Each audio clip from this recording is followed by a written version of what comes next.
and thank you so much for tuning into the AMY Melodies YouTube channel. I am, of course, AMY Melodies, and I'm so excited that you decided to, subscribe, click on the link, and check out what goes on in this channel. So without wasting any more time, I hope you have subscribed before I can actually get to why I am here. Subscribe. Thank you. So let me, get straight to business. It's level 3, baby. Welcome to level 3 to everybody.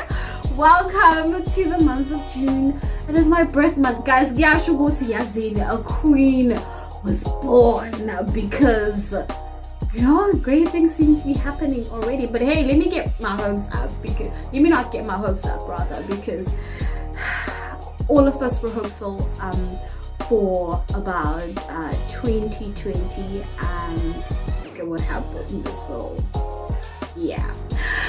Trending in South Africa, at number 1, we have the beef between aka Sizwe Dlomo, Casper Nyovest.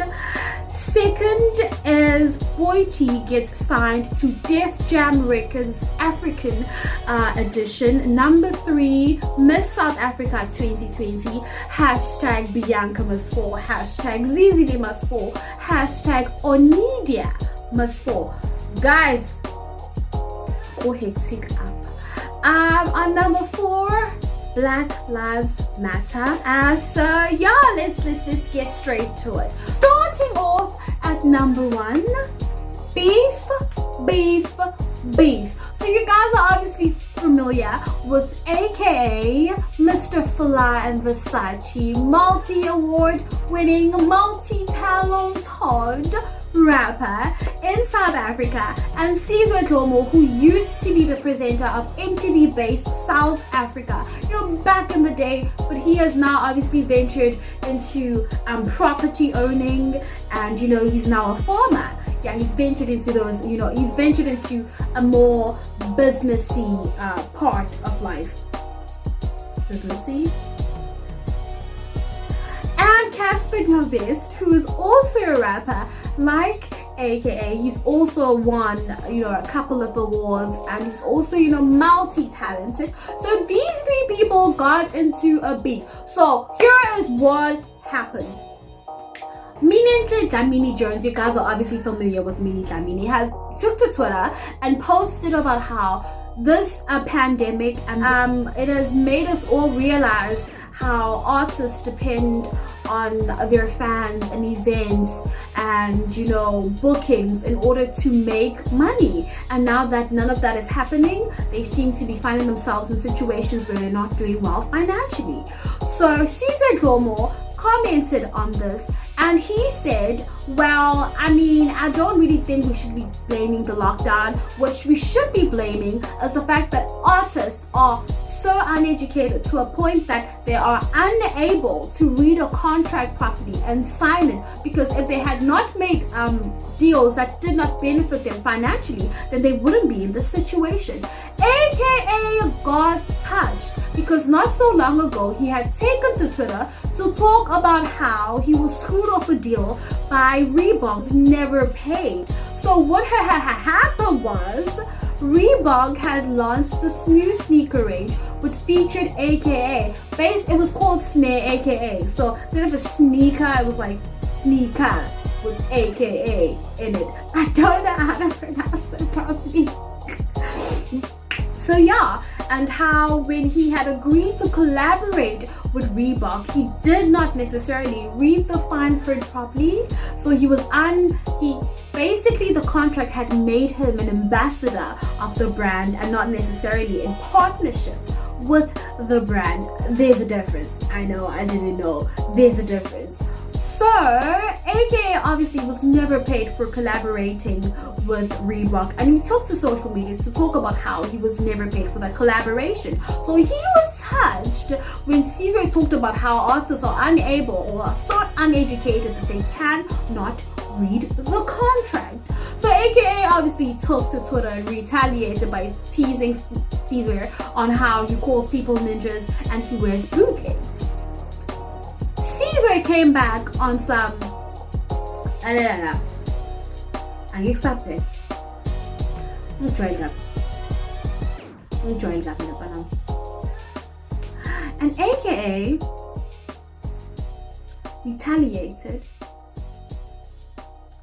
by calling Sizwe's granddad a snitch, because he was on some, I don't understand how a black man could own land in the era of apartheid, so he had to be a snitch. Oh guys, there are so many people involved in this beef, you have no idea. It's literally a beef between two people, but there's a third party and there's a sixth party people involved in this beef. So Ricky Rick went live with the LES or Deleuze, and they were talking about this beef between, Sizwe and AKA, and he obviously mentioned things like how Sizwe is no longer part of the entertainment industry, so he should focus on what he's currently doing right now, his new business ventures, and leave the culture to people who are still in the entertainment industry culture.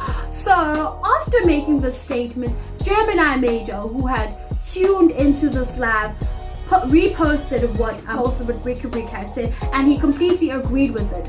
Part of this video that Ricky Rick had posted, he also talked about how the beef between Casper Nyovest and AKA is unhealthy and it should end because it is not good for their culture. So let me tell you how or when the beef between AKA and Casper Nyovest got involved. When Sizwe and AKA were fighting with each other on Twitter, Casper Nyovest came in and it was like, yeah, my trans. So apparently, according to Casper Nyovest, AKA is a drug head, he's a cocaine head, and every time he addresses him, he calls him my drugs.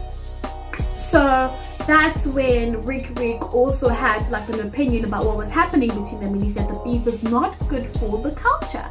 So when Gemini Major reposted and was like, yeah bro, you're spitting bars and I completely feel what you're talking about, Casper Nyovest pulled through on some, where were you guys when AKA was saying some hurtful things about my mother? You guys are always defending AKA, and this guy has no respect for nobody. So, yazin, nonk. A day later, the beef between AKA and Sizwe Dlomo was revolved, but the beef between Casper Nyovest and AKA is still alive and it lives to fight another day. Second on our trainings list, Boy T gets signed to Def Jam Records, the African division. Number 3, Miss South Africa 2020. Because guys, Bianca must fall, Zizile must fall, Onida must fall. Guys, it is hectic. So here's what happened. Bianca was one of the contestants who were in the running to become Miss South Africa 2020 alongside Zizile and Onidia. So what happened was, there was a background check done on Bianca. Discovered tweets that she had tweeted in the year 2014 where she said the N-word more than once. Guys, how many times must we tell white people never to say the K word and the N word? And you continue to say it. People were outraged, and when she was, called out for being racist, she obviously apologized about it and talked about how she was just a little girl, posted these things, and how she's completely sorry. She has prayed about it, and the prayer cured her from racism. Now I want to ask a question.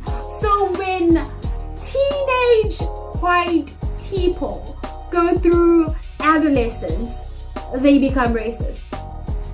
When has racism become a phase that you have to go through?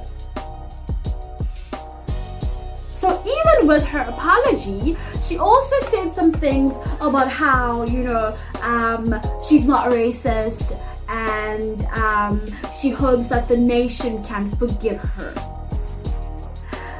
You guys need to check out her apology. She wrote 3 apologies and deleted the first 2, and then I guess, you know, it's really hard to apologize for being racist if you don't mean to apologize for it. So yeah, number 2, Zizile also had to fall because, you know, as in it, people were just cleaning out, they were going through archives and they were checking out who these people who are going to be representing South Africa are. So, you know, obviously people went to Zizile's Facebook and her Twitter, and they realized that she was a rude person who was body shaming people based on their looks, based on their body shapes, based on the features that they have. She literally said some really unkind things to this guy on Twitter about his teeth, and this girl about her body, and this girl about the kind of filter that she used. And it also turns out that she is also a teacher, a business studies and a mathematics teacher. Y'all guys, it makes you wonder how she's treating your children in the school, if this is how she treats other people, you know. So yeah, that was hectic. She had to fall, and Onida had to fall too. I'm so sorry, I'm having so much difficulty trying to pronounce the name. Is it Onadia, Oneda, Onida? Yeah. So Onida is also in the running to becoming Miss South Africa 2020. So what had happened was the investigators, the FBI's and the CIA's of Twitter also took to her pages and discovered that she also might be racist. So what had happened was they saw a post where she obviously used, you know, the N-word more than once also.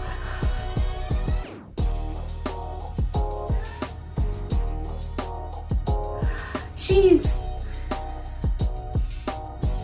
at number 4, Black Lives Matter.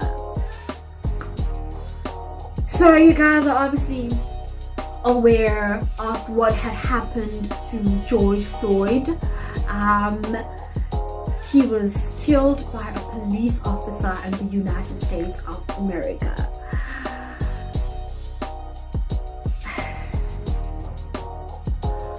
So this whole thing,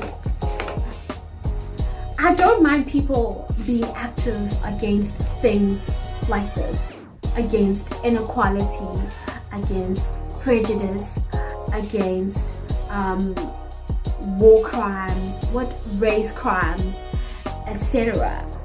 But when the activism is not genuine, that's when I start to get touched. Collins Khosa, Adore Emmanuel, Petrus Miggles, Sibusiso Amos. All these people were killed by South African Police Service workers and the South African National Defence Force workers. They were brutally killed. Some in front of their wives, some in front of their children, some in front of people who could not help them because the South African Defence Force, the South African Police Services, they were heavily armed. Now these people were unarmed when they were killed. We saw the stories, we saw the pictures, we saw the videos of all of this happening, and we kept quiet as South Africa. We do not protest against it. We do not hashtag it. Their lives matter too. But oh, America goes on this movement where they defend their people, where they speak out for injustice. Then South Africans decide that Black Lives Matter? Or is it American Lives Matter? This activism now turns into clout chasing. It turns into selective activism. It turns into a popularity contest because all people really care about is what looks good in their timelines. Are South African tragedies too ratchet for your timeline? their lives matters too. When are we gonna stop doing this? And I was so heartbroken when people knew who George Floyd was, but had no idea who all these other South Africans were who suffered under the law. And they're not going to say anything about it. How many of us have to die before you realize that this is not a popularity contest? It has nothing to do with what looks on your timeline, but what is wrong and what is right. Generations before us fought for the same thing that we are still fighting for. When are we actively going to break the cycle?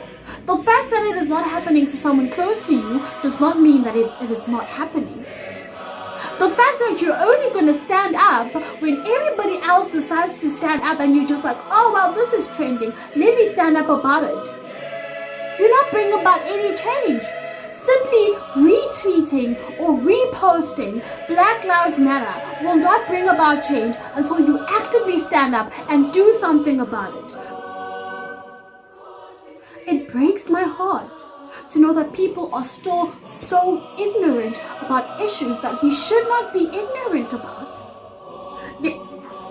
There are women who are being raped and being kidnapped in Nigeria. We don't talk about it. I'm angry, man. There's a war in Syria, Leon. There's a war in parts of Eastern Africa that is breaking down right now. People are fighting over religious leaders. There's a war happening. Nobody talks about it until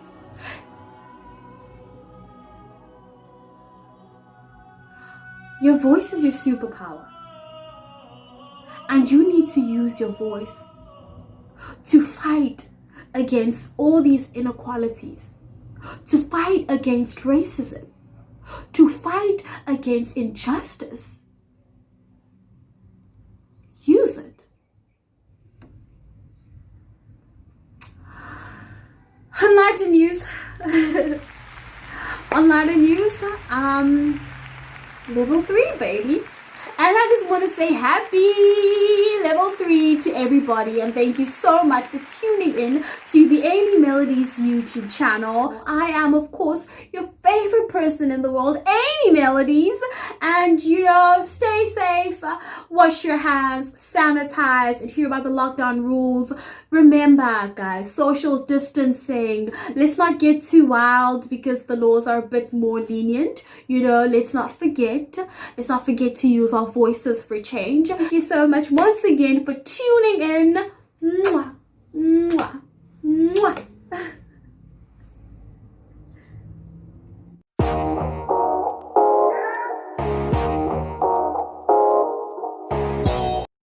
I'm on my way to the top, ain't no way I'ma stop for no one.